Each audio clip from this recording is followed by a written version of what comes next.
लोग जो महंगाई कह रहे हैं, ये जहाँ तक सरकार और शासक वर्ग का सवाल है, ये उनके लिए सामान्य स्थिति है, नॉर्मल स्टेट है।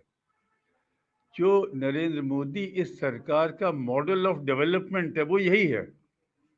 वो महंगाई को इसी स्तर पे रखेंगे और इसी स्तर पर रखकर वो आम आदमी से जितना पैसा हो सकता है वो लगातार वसूलेंगे और उस पैसे को वो अपर क्लासेस में धनी वर्गों के को ट्रांसफर कर देंगे। ये सरकार का यही काम है कि पूंजी का जितना हो सके उतना संचय करके जो पूंजीवादी वर्ग है उसको ट्रांसफर कर दो, और ये सरकार उत्तरोत्तर वही कर रही है। इसके लिए जो जो चीजें संभव थी, अगर आपने पहले अर्थशास्त्री जी ने अप्रत्यक्ष कर और प्रत्यक्ष कर की बात की, बिल्कुल बहुत बढ़िया बात कही। अप्रत्यक्ष कर जिस हद तक लगाए गए हैं वो प्रत्यक्ष कर से कहीं अधिक है। दुनिया में आमतौर पर रिवाज ये होता है कि प्रत्यक्ष कर अधिक लगाए जाते हैं, इसको प्रोग्रेसिव टैक्सेशन कहते हैं। लोग कहते हैं कि पैसे वालों के ऊपर अधिक कर लगना चाहिए, जो हमेशा हुआ है, लेकिन 1991 के बाद से वो कम हो गया। इसके बावजूद मनमोहन सिंह की सरकार के समय मनमोहन सिंह ने लगातार अप्रत्यक्ष कर अपेक्षाकृत घटाए और प्रत्यक्ष कर को लगातार बढ़ाते गए, और उनके अंतिम वर्षों में तो अप्रत्यक्ष कर प्रत्यक्ष कर से कम हो गए थे। लेकिन अब स्थितियां बिल्कुल बदल गई हैं। अब अप्रत्यक्ष कर बहुत ज्यादा है, प्रत्यक्ष कर कम है, और अप्रत्यक्ष कर जिनसों पर लगते हैं जो हम और आप देते हैं, आम लोग देते हैं। तो ये नतीजा है कि ये एक ऐसा मैकेनिज्म है जिसके द्वारा जो पैसा गरीब आदमियों से लेकर पैसे वालों को ट्रांसफर किया जा रहा है, और ये सारी महंगाई सरकार की चाही हुई महंगाई है। अब इसके अंदर कुछ कुछ डेविएशंस कभी कभी होते हैं, जैसे टमाटर का भाव अचानक बढ़ जाएगा कुछ दिनों के लिए और फिर घट के नॉर्मल हो जाएगा। ये क्यों? क्योंकि कुछ बड़े बड़े जो पूंजीपति लोग हैं वो लोग जाकर पूरी की पूरी फसल खरीद लेते हैं, और पूरी फसल खरीद लेते हैं तो ठीक समय पे वो जब किल्लत हो जाती है बाजार में उसको निकालते हैं, और जब वो निकाल देते हैं तो बाजार फिर से सामान्य हो जाता है। ऐसा ही कुछ प्याज के साथ भी हुआ है। बारी बारी से आप देखेंगे कि ऐसी सब फसलें जो स्टोर की जा सकती है, जिनका भंडारण किया जा सकता है, उन फसलों में बीच बीच में दाम ऊपर आएंगे कुछ दिनों के लिए, और वो दिन वो वाले वो दिन होंगे जब ये भंडारण करने वाले जो उद्योगपति लोग हैं, पूंजीपति लोग हैं, उन्होंने उसको बाजार में उतार दिया होगा। और ये सारी चीजें सरकार की जानकारी में उसकी इच्छा के मुताबिक हो रही है। मकसद क्या है?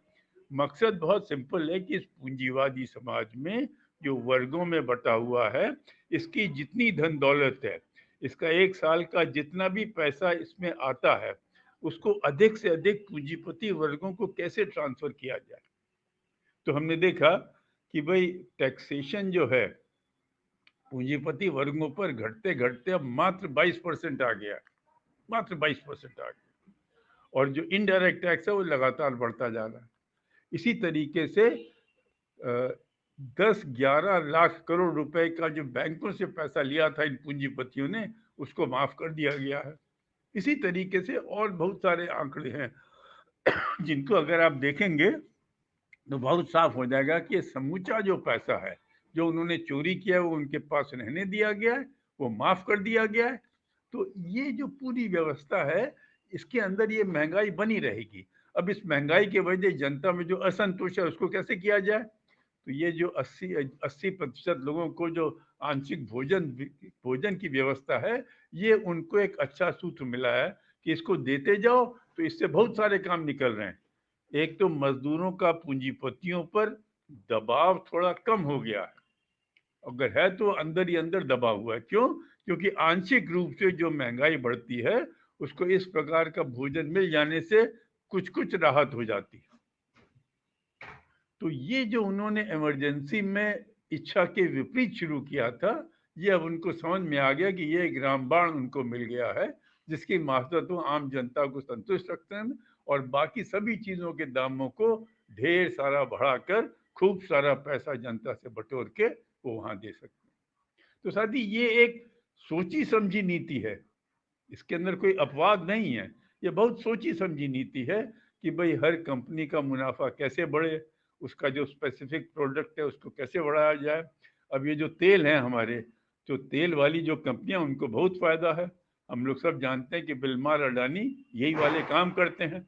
इसी प्रकार से कुछ कुछ चीज़ों में जो खास लोग हैं, उनकी जो कंपनियां हैं, उनका जो उत्पाद है, उसके दाम बढ़ने दिए जाते हैं साथी, और उनको अन्यथा दूसरे तरीके से उनको जितना हो सके मुनाफा कराया जाता है।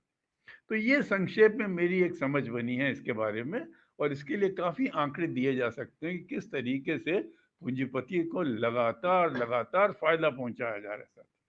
इतना अधिक फायदा कि दुनिया भर के अंदर ये जो फ्रांस के एक प्रसिद्ध अर्थशास्त्री हैं, उन्होंने भारत के पूंजीपतियों की बड़ी आलोचना की। तो ये संक्षेप में मेरा इतना कहना है। मैं कुछ चीज़ें आपको सामने रख देता हूँ। पिछले 8 सालों में सरकार ने 6 लाख करोड़ कॉरपोरेट टैक्स माफ कर दिया है। और देखिए, सुनिए, पूंजीपतियों से लिया जाने वाला कॉरपोरेट टैक्स 30% से घटाकर 22% कर दिया गया है, और 11 लाख करोड़ का कर्ज पूंजीपतियों का माफ कर दिया गया है, और जनता के ऊपर लगने वाले जो कर हैं उसके हमेशा लगातार वृद्धि की गई है साथी। और यहाँ तक कि इसके विपरीत देखिए, जो पश्चिम के पूंजीपति लोग हैं, पश्चिम के जो पूंजीपति लोग हैं, उन्होंने खुद सरकार को अप्रोच किया है कि हम लोग के पास बहुत पैसा आ गया है, तो इसको थोड़ा आप गरीब आदमियों में बांट दीजिए। ये बात डावोस का जो सम्मेलन था, उसके अंदर इस प्रकार की बात कही गई वहां के पूंजीपतियों द्वारा, यूरोप के पूंजीपतियों के द्वारा कही गई। तो इस समय आप देखेंगे कि दुनिया भर के अंदर जो भारत जैसे दक्षिण के देश हैं, उन सब के अंदर महंगाई बढ़ रही है, जबरदस्त महंगाई बढ़ रही है।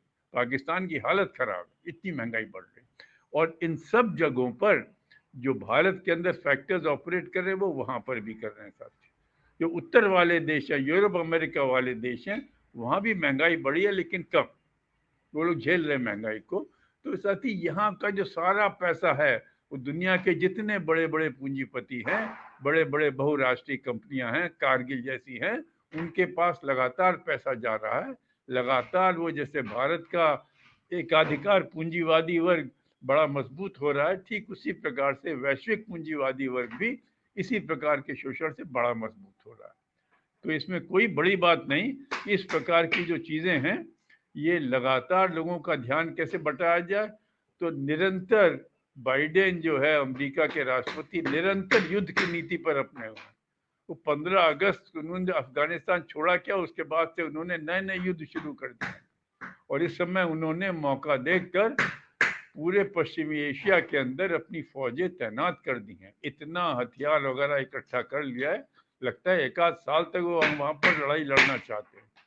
तो ये जो पूरी परिस्थितियां पूरे दुनिया में हो रही हैं, तो ये वैश्विक जो पूंजीवाद है, ये और जो उसके जो भारतीय शाखा है, ये सब इसी प्रकार से मिलजुल कर ये सारा काम हो रहा है, और दुनिया की आम जनता इसी प्रकार से शोषित हो रही है।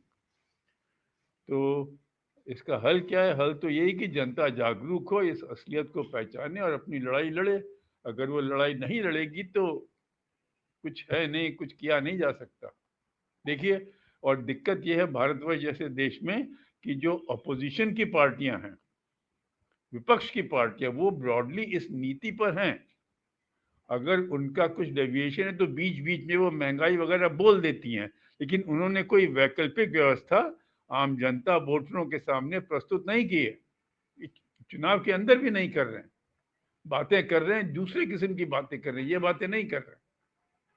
तो नतीजा ये है कि मुझे तो लगता है कि अगर ये सरकार चली गई और मान लीजिए विपक्ष वालों की सरकार आ गई, तो भी हमारे यहाँ की स्थितियों में बहुत बुनियादी परिवर्तन होगा, ऐसा लगता नहीं है मुझे। बहरहाल वो बात की बात है साथी। मैंने फिलहाल इतना ही कहना है। धन्यवाद।